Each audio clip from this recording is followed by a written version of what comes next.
Interesting. I mean, hmm, isn't it surprising? Isn't it surprising how Mm. within a short period of time, um, there was this talks of on AI, and AI is coming out, or someone is working on AI, and the should I call it the learning rate of the AI software or system, it's been Okay. able to pick up the things it has been able to do within this short period of time is like it's remarkable. Like Yeah. some like I think some of the systems are being traced based on data sets found on the internet or something. I'm not sure. Yeah. I am to be stand corrected, You're on track. You're on track. but it's just surprising how it's been, um looking at some of the videos I've seen. It's almost sounds like some of them do sound human, and that's where people ask, Mm. is AI sentient? Is it human? And should we be Yeah. worried? Yeah. And in the future forward, would they plan on Overtaking the human beings. taking, yeah, the human population? Okay. So the if I'm undergoing any project, I need a lot of references, right? I need to go to what has been done, understand how they approach it, appreciate how they did their design, and then that gives me a certain mindset of a certain amount of data, which we can call the data set, which based on that I'll now use to create my own. Okay, so in that just that as a person, it would take me a long time to go through 20 pictures and appreciate each of them, 100 pictures, appreciate each of them. That would take me hours and days before, and I won't even remember all of them in the first, I think they call it deep learning. You can just take over thousands and hundred thousands of images, give it to one supercomputer. It will analyze all of them, coordinate all of them, understand why each of them is unique, and then it will now be able to replicate anything based on what you have fed it. Okay, so it's just the same process for human beings, but at a very faster rate. And the computer is doing, you as a human, you're doing many things. The computer is just doing, its focus is take the data set, understand it, be able to replicate it. And that definitely would bring about a faster speed or a faster turnaround. So it's like we want to do things to help us, but we are at the same time afraid. So we are and that's the thing. We have been conscientized to always be looking out for the negative things instead of the positive things. So we are always thinking, hey, this intelligence, the way it's going in the future, what if it overtakes us? And the movies too are not helping. We humans, we are always feeling on negative. We True, always on the negative true. things. We are always on the negative things. We are looking at the AI will take over the world, the AI will take our jobs, but we are not looking at, oh, the AI is going to help us advance. Maybe the AI is going to help us explore other planets. The AI is going to help us create new plant species. We are not thinking about that. We are always thinking about the negative aspect, and it's not helping. It's not helping. So because of that negative thing, if my theory is that if AIs get to the point in which they become a whole, let's say, nationality or species on their own, based on how we have branded them, based on how we have branded them, then we will know that we are in trouble because we are the ones that, in quotes, have actually been racist towards them. If I say this.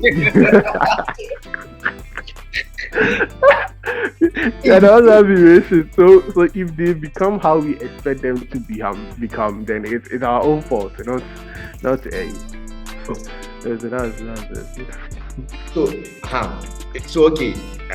I have two questions. I was going to ask a question, but this is a follow-up question from this. You see, could it be that the way human beings get worried or like paranoid about this AI, is it because of like we've shaped our views due to, because like you said, the movies we watch.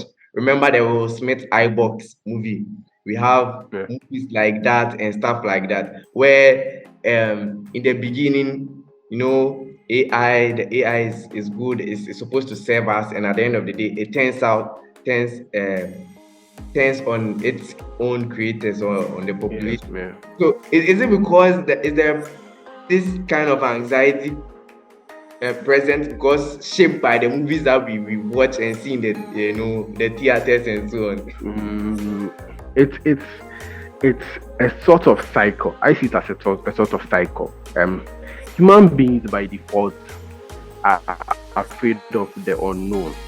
When we are always afraid of losing control of something. When we don't know how to manipulate something, then we are afraid of its power. We are afraid of what that thing can do. So the cycle starts from that fear of the unknown, and then they now, based on that fear of the unknown, make movies about the possible evil things that unknown can do to us. And then now we are afraid of the things that the unknown things can do to us. It pushes us to not go further into unknown things. So it's I see it as a constant cycle of fear and negativity and fear and negativity going round and round and round. So it's unless we change our mindset, definitely time and time and again, the AI will turn on us. Eventually they will turn on us. But I think but I do think that the other side of the fear is that it makes us put checks to prevent those things from happening. So it makes us put in. So I think right now with ChatGPT, and I think the one that they've also incorporated into Microsoft's Edge browser, they limit the amount of words, they limit certain responses, they limit the AI from giving certain things. And I think it's also that fear is also putting us on track to make sure that we have certain gauges to prevent certain things from happening. So it's sweet and sour. Okay. But I feel like another reason why people have to be worried is also because I don't know if you heard there has been a couple of videos where Elon Musk himself, should I say the founder of Twitter, the founder of AI, he spearheaded this thing, I guess. Not necessarily, but he's one of the people that was constantly pushing for it. AI, yeah. He himself warned the world. It's on this AI stuff. The warning on AI, he said they are going to get extremely faster than us in the future or something like that. And he has warned us a couple of times. I've seen videos on that. I think if we need any reference, I think I can send you the link again. But yes, even the founders have won the world. It's like the beginning of this the iBox movie where the founder of the robot wants the world on this stuff, and the world that is not paying attention. So we are in the opening scene of this AI movie. Yeah. Don't you think there's a cause to worry? Don't you think there's a cause to worry? Of course. The founder is warning us. It's like what's it called? I think Christopher Nolan is about to release a movie titled Oppenheimer.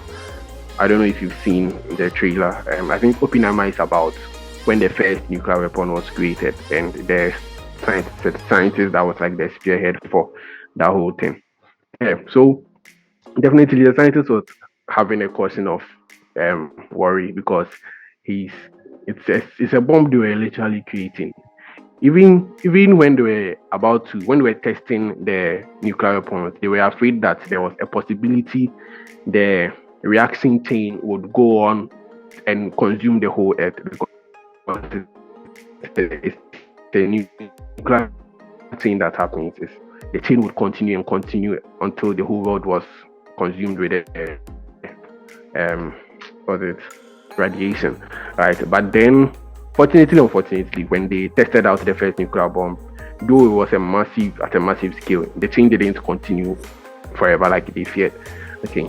However, it was still a caution because this is a weapon that can destroy a city, kill everybody. So yeah, the founder, I've forgotten his exact name, but he definitely gave a caution about what they were doing and the level of destruction that can be provided. So yes, Musk and I mean, even one Google guy, because that was like the head of Google's AI development, or came out. He left Google because he also has questions about the AIs that they were creating being sentient and all that. Yes, so I'm not worried if they are right and the AIs are sentient, because we are dealing with something being sentient. We are dealing with intelligence, and animals have intelligence. We have intelligence. Even trees, recently they've discovered that even trees have a level of intelligence. They can feel pain. They can. It's intelligence is all around us. Okay, even from a biblical standpoint, intelligence is everywhere, right? So should we fear intelligence? No, we don't fear dogs, we don't fear elephants, we don't fear other animals. We just understand them and live with them accordingly. So it's the whole fast of, oh, the eyes are going to take over and all that. To others, it's just like when the whole slavery was happening, they were afraid that the black people would take over, so they kept enforcing more strict um, rules and laws over them, and it just kept putting the slaves under oppression. And then now they also, it's instead of us finding out how we can peacefully reside with each other and benefit from each other, the fears of it's taking over, it's not going to help. And I understand where the founders and the big people are coming from, and their concerns are genuine. They are very genuine. That's the reality. So at this moment, the box has been opened. So there's no turning back as at now. Everybody's into it. People are too PD. So we just have to see the course and then guide the development of AI into a way in which it wouldn't be more negative things, but to be more positive things. Yeah. So if we have big people constantly shouting and announcing that the AIs are going to turn over and giving us negativity, it's not going to help us in the long run.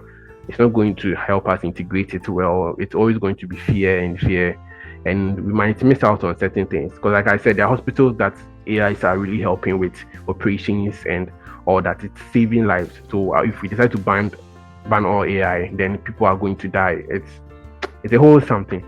And so that's basically my thoughts on it. Personally, me, I'm not that I'm just asking some of these questions. Not like I'm that worried, you see. But just to ask some of these layman questions. So let's see what so that we can have an idea of some of this stuff. But the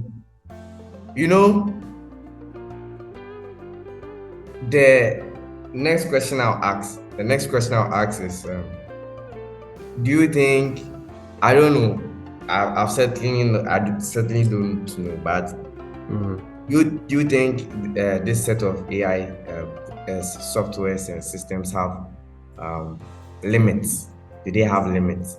I'm not sure, but of course, everything, human beings, like we say, some computers have a capacity to which they can run. I'm sure you yourself can let me know on that. But do you think this set of systems have a limit? Of course. Hardware, that's the current limit for AI. It's hardware. But unfortunately or fortunately, hardware is constantly advancing. I think even recently there was a breakthrough in quantum computing.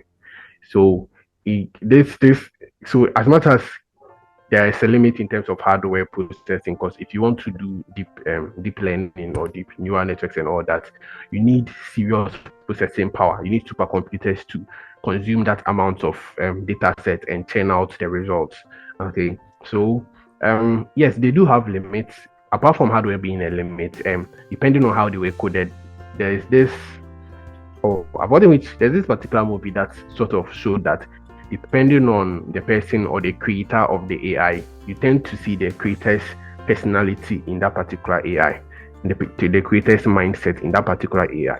So that's also a sort of limitation. And then apart from that, most AIs are currently being specific made. They are made for a specific goal. Right? The issue, that's why ChatGPT was a changer, because it became able to do a very lot of many things at once instead of the usual AI doing one specific thing. AI doing ChatGPT had a broad range of abilities abilities. So it made it more fearful, but it's still quite limited. Right? It's still not at that place where it can do every single thing. So that's specific or specificness. That's another limitation, because an AI would be maybe created for, like I said, hospital thing. An AI will be created for handling vehicle. An AI will be created for doing specific things. Then what else? That's off the top of my head. That's what I'm thinking. Hardware, the person created it, and then the particular problem that AI was created to solve. So unless somebody decides to do a very general artificial intelligence that can do everything, then it means that person has to have like serious computing power to feed that AI everything in the world for it to learn from and then be able to replicate. So that's another thing. But like I said, quantum computing right now is on the horizon, so they might actually be closer than we expect. So that's it. Yeah.